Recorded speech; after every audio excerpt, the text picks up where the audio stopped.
acertou. O Henrique Dourado já acertou com o Flamengo. Vai receber R$500 mil, é o salário do Henrique Dourado no Flamengo.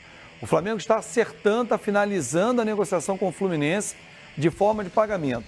Que eu disse, no contrato do Henrique Dourado tem uma cláusula. Se chegar a proposta equivalente a 4 milhões de euros no câmbio vigente da data e o jogador acordar com um novo clube, o Fluminense tem que negociar. Metade desse valor é dele e a outra metade para o Mirassol. O que fez o Flamengo? Ofereceu ao Fluminense a parte dele e ao Mirassol não comprou os seus 50%, e sim 25%, deixando o Mirassol ainda sócio de 25% dos direitos federativos dele. E quando será anunciado oficialmente, então, Direitos econômicos, desculpa. Quando será anunciado oficialmente o Henrique Dourado do Flamengo? Questões burocráticas, gente. Pode ser hoje ainda, pode ser amanhã, até o final da semana. Troca de documentos, garantias bancárias para o Flamengo pagar o Fluminense, que será em 3 vezes. Então, a saída do ceifador é um estopim. Tá? Um estopim de tudo o que vem acontecendo. Um desmonte de time, um time que a torcida do Fluminense está olhando hoje, tá vendo? É time para brigar por rebaixamento. Em que o Abel desesperadamente tenta mostrar ao torcedor que o menino Pedro é a solução. Ele deu uma entrevista no domingo dizendo que, olha, 90% dos atacantes, o Pedro é melhor. Gente, é uma solução desesperada que o Abel está querendo dar. E o Paulo Autuori, só para fechar, deu prazo até essa semana para quitar janeiro. Se atrasar janeiro, ele, Paulo Autuori, vai embora. Porque qual é a cara que ele vai falar para os jogadores? Bom, mas peraí. Aí o Paulo Autuori está sendo incoerente. Ele está sendo Gustavo incoerente. Scarpa. Ele desceu o sabugo no Gustavo Scarpa quando ele falou que o Gustavo Scarpa aí estava indo embora do clube, não deveria ter feito isso, foi ingrato, porque ele estava exigindo salários e deveria permanecer no Fluminense por mais um tempo. Quer dizer, Paulo Autuori, você chegou agora há pouco. Já está pensando em ir embora por causa de atraso de salários?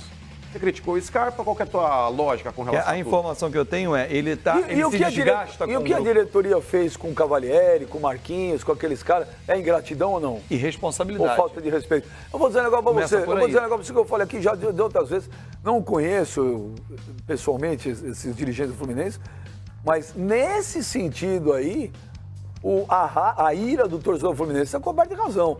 Essa diretoria do Fluminense, eu não posso falar que é a pior da história, porque eu não conheço a história lá atrás de ver tanta cara ruim. A pior foi que levou para a Série C, né? Mas olha, eu vou te falar, essa diretoria do Fluminense é horrorosa. É questão de tempo essa daí conseguir isso. É questão, é verdade. Deles. É verdade. Não sabe lidar com os atletas, faz maus negócios. O que mais me espanta, Benja, é a forma como conduzem o clube e querem passar o torcedor, e aqui eu não vou fazer isso para você não, torcedor, dizer que não sabiam como tinham encontrado o clube. Como se o presidente era o presidente do Conselho Fiscal. Ele tinha acesso aos documentos. Então, e quando ele... Não, torcedor. Dizer que não sabiam como tinham encontrado o clube. Como se o presidente era o presidente do Conselho Fiscal. Ele tinha acesso aos documentos. Então, e quando ele assume, ele diz que não, que o Fluminense era superavitário. E também não pode botar na conta a saída da Unimed. A Unimed já saiu do Fluminense há algum tempo. Se ainda não aprendeu a andar com as próprias pernas, com receitas e despesa, realmente tem que dar passos atrás. A renúncia está sendo trabalhada, claro, por grupos de oposição, Vanguarda Tricolor é um dos grupos que está pressionando muito o presidente para sair, torcedor está ali também pressionando, enfim, é uma situação e o ano está apenas começando, gente. Estamos ainda em janeiro, dia 31, tem um ano inteiro pela frente, tem um campeonato brasileiro, tem Copa do Brasil que o Fluminense estreia hoje, é um ano que vai ser pesado para o Fluminense Fábio, com poucas receitas. E só para complementar, o Facincani, com bloqueios de receitas. A venda do Wendel, por exemplo, que seria um alívio nas contas, já não vai ser, porque a gestão anterior, as gestões anteriores não pagaram os impostos. Então já bloquearam 30% do valor. Então assim, você vende e não tem a sua totalidade de receita, vai virando bola de neve. E nem, Fábio, você, um cara que conhece e vivenciou um pouco de Fluminense, tá? Todo mundo sempre tem solução para tudo, como você citou do Pedro Abad. O Simpson é isso, então eu vou mudar aqui, a diretoria é isso e aquilo. Vão tirar os caras hoje pelo que se articula nos bastidores, né? Não é uma decisão simples. Não. Eu quero que você saia e você sai. Então, não é assim, exatamente, não. Tudo bem, se articula uma saída. Sim. Quem hoje assume? Quem hoje tem capacidade para vir com o projeto para mudar?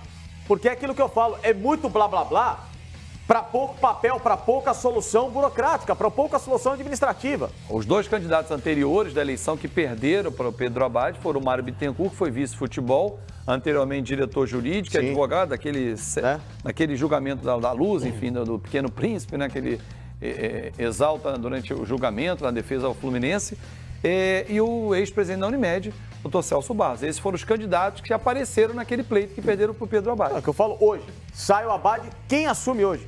A questão existe às vezes, e acho justo que você pleiteie uma mudança, né? Que você vá, entre aspas, fazer um protesto simbólico, pacífico, mas só protestar não adianta. Você tem que vir com a solução. Hoje, quem é a solução para assumir o Fluminense? Hoje, quem é uma pessoa capaz de falar assim, ó, deste buraco tem uma luz, neste buraco eu consigo resolver, tem uma verba, tem um patrocínio, tem um grupo por trás que consegue bancar um salário atrasado, bancar pelo menos um mínimo para que o Fluminense comece a sonhar com as próprias pernas. A pergunta que tem que ser feita antes de você atirar a pedra na diretoria, que eu concordo que faz um péssimo trabalho, é quem é a solução. Mas a solução não é a curto prazo. A gente pegar o exemplo do Flamengo, e o torcedor do Fluminense fica aborrecido quando a gente fala isso. Quando você tem o Paulo Nobre, né? Você aparece um Paulo Nobre na vida do Fluminense. Mas olha só, e consiga blindar, inclusive, e tirar aquelas pessoas que não prestam do caminho. Aí beleza. Mas o Eduardo Bandeira de Mello, quando assume, ele não assume como, olha, eu tenho 200 milhões, vou botar aqui no Flamengo. Ele não fez isso. É que o que Flamengo ele fez? tem muito mais receita. Mas ele assumiu com um mínimo por trás que desse a condição de, em curto prazo, o Flamengo começar a se mexer. O benefício... Ó, quem assumiria nesse momento, caso ele saísse, seria o Kaká Cardoso. Me informa aqui o conselheiro Resnick, que é tricolor, que está sempre atento aqui ao programa. O Kaká Cardoso tem o quê? O Iron, como o cara já tem um tweet chamado Iron... Ele era candidato na época e se juntou ao Abad. Como ele chama Iron, ele já tem uma prioridade em ser lido, porque ele faz uma alusão Iron Man. Iron Maiden, que é a maior banda da história da música. Bruce Dixon. O Iron Maiden é uma seita, nós somos uma seita, uma religião. Não, Iron Maiden é uma religião. Iron Maiden é uma seita, uma religião, só quem é Iron sabe o que é. Desde 85, Falsicano, eu nunca perdi um show do Iron Man no Brasil, desde 1985. É muito legal. Mas o Iron fala, Flavinho, a situação do Fluminense é ridícula. Brincaram com a paixão da torcida. A diretoria mais amadora que eu já vi. Ó, eu vejo, tirando o Flamengo, os outros 3 clubes grandes aqui do Rio de Janeiro, um momento muito delicado para eles, todos. Em termos de receitas, de estrutura, de possibilidade de segurar jogadores, de montar times. O Fluminense está esfacelado, gente. O Fluminense está arrebentado. Está arrebentado.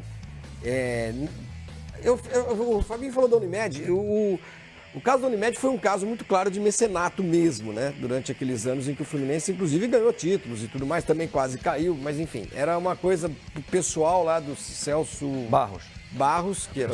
Eu acho que o Fluminense chegou a cair com o Unimed, hein? Chegou a cair? Eu acho que chegou a cair. Caiu na Série C. Ele pega o Fluminense na Série C. Não, ele pega na Série C em 99. E aí ele começa a subir. Ele foi... Em 2000, aquele caiu em 2012, em 2013 caiu, e aí reverteu nos tribunais e tudo mais. Agora, era um projeto pessoal do Celso Barros, né? O Fluminense era um projeto pessoal dele, né? E a hora que acabou essa linha de grana, o Fluminense não sabia direito como viver. E foram muitos anos sendo sustentado por esse... 15 anos, né? Por esse fluxo de dinheiro. O Fluminense não soube se organizar, não soube... A gente falou isso aqui outro dia. Não soube usar esses 15 anos para se estruturar, para ter um CT, para ter uma estrutura mínima.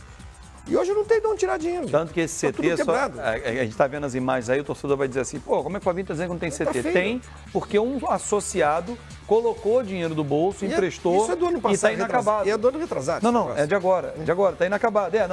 Tem 2 anos. Inaugurou, mas está inacabado. Já dá para ver. Porque não tem dinheiro para seguir. Já dá para ver que não... Bom, só para fechar esse Fluminense, eu acho o Fluminense hoje, dos 20 times da Série A, o maior candidato ao rebaixamento que tem. Olha, se houver um impeachment, nem começou o campeonato. Quem assume fica por 45 dias é justamente o vice-geral, o Kaká Cardoso. Agora, se o presidente renunciar, aí o vice-geral fica até o final do mandato. O Marcos Rodrigues mandou um tweet aqui interessante. Eu escolhi Fábio Sormani para responder e aí a gente vai pro WhatsApp. Eu vi uma pichação, queremos jogador. Será que o torcedor não consegue observar o que está acontecendo de verdade com o clube? Não, o problema do Fluminense é só jogador? Não, claro que não. O Marcos Rodrigues, ele está coberto de razão. O torcedor parece que vive no mundo da lua. O Fluminense é um time que tem dificuldades seríssimas do ponto de vista financeiro, vai contratar que jeito? Jogou domingo contra quem que ele jogou, Fabinho? Madureira. Em Xerém tinha 400 pessoas, quase 500. Então, o torcedor não faz a parte dele. O torcedor adora bombardear o time pela internet, pelas redes sociais e em porta de estádio ou do clube com faixas cobrando. Mas a parte dele ele não faz. O torcedor do Flamengo, do Corinthians e do Palmeiras, do Grêmio, do Internacional, do São Paulo, Do Atlético, do Cruzeiro. do Atlético Mineiro, do Cruzeiro, esses 8 times aí, eu acho que... Bahia. Vamos pensar estou falando mais da elite, né? Esses 8 times, o torcedor tem condição de cobrar. Porque ele faz a parte dele. Ele vai no campo. Ele consome o time dele. A torcida do Fluminense não aparece nos jogos. Não aparece, não faz a parte dela. Aí vai cobrar. Gente, não tem dinheiro. Tanto não tem dinheiro que perdeu o Scarpa na justiça. Tanto não tem dinheiro que foi obrigado a fazer uma barca para mandar embora 8 jogadores. E mandar os caras na justiça ver os direitos deles. Exatamente, não. Aquela Como é que prática, né? Que mundo vive esses caras? Sormani, qual que é a média Você de acabou preço com uma- do Amiga, Fluminense toma. no Maracanã? De ingresso. Ah, não sei. Não Em é torno alto. de E não é alto, não. 40, É alto, não. 50 reais. É, não é alto, Ou não seja, é alto. não é um preço hoje abusivo ao que se cobra no mercado. Se for colocar na conta do torcedor do Fluminense, no ano passado, ele é